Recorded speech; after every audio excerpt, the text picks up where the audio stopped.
Good evening, everyone.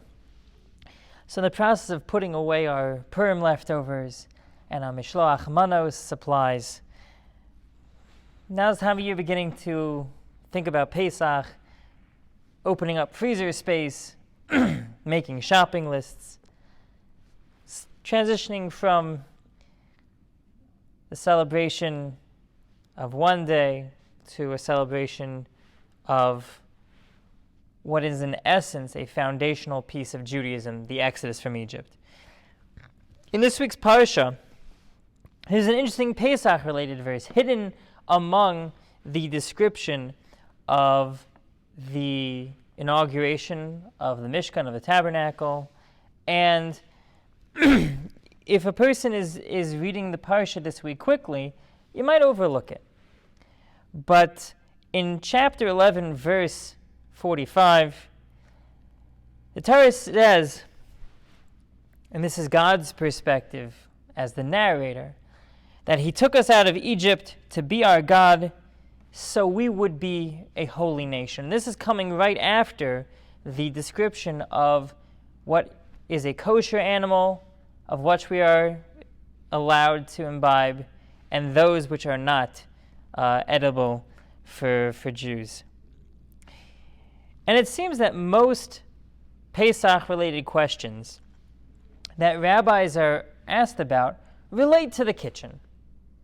How do I make my kitchen? How do I change over my kitchen from being year-round use to Passover use?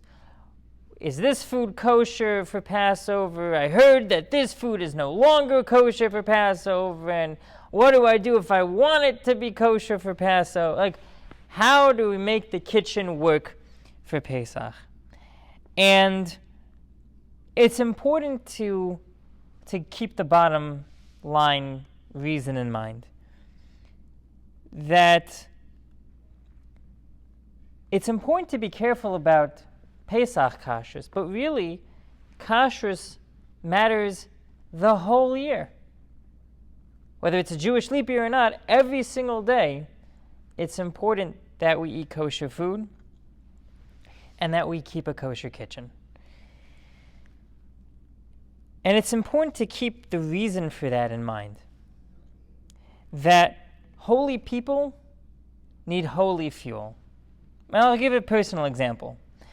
When I moved to Missouri, in addition to being thrilled that my gas bill dropped by 60% moving from Los Angeles to St. Louis, which was thrilling. It was amazing to have my bills drop by a huge percentage because logistics are so much cheaper in Missouri than they are in California. And I was very happy about that.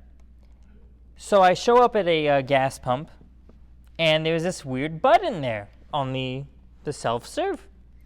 It had E85. So I was like, this price is much cheaper. I'm going to fill my car up with it. I mean, all these cars on the road are able to take both, so let me take the cheaper one. Well, my Honda Civic is not designed to take E85. And when I got home and I realized that this was too good to be true, and I checked my owner's manual, and they said specifically, do not put E85 in your car. It's like, oh no, what do I do? What if did I ruin my engine? No, I didn't ruin my engine. I just should never ever do that again. Why? Because I put fuel into my car, and that fuel was not that which my car was designed to take. You put jet fuel into a car, it's very bad for your car. I have no idea what it does, but your car is not designed for it. And likewise, if you put diesel fuel into a jet engine, you're not going to be able to take off. And if you do somehow get that flying thing into the air, you're going to have a very hard time getting it to where you want to go. Our souls are designed to run on a specific type of fuel. That is kosher food. And our souls are designed that during the time of Passover, we're supposed to have special Passover food, Passover fuel, for our Passover edition soul. And this applies all year. Hashem took us out of Egypt with a mandate that us Jewish people should be holy, should lead holy lives, and should be holy like God is. And that means that the fuel that we put into our body needs to be holy as well. So as we review the parasha this week and we listen to it in shul, let us reflect and think, are we ensuring that the fuel that we are using to run our souls, is it up to this holy standard? And if not, what can we do to get it there? Have a great week.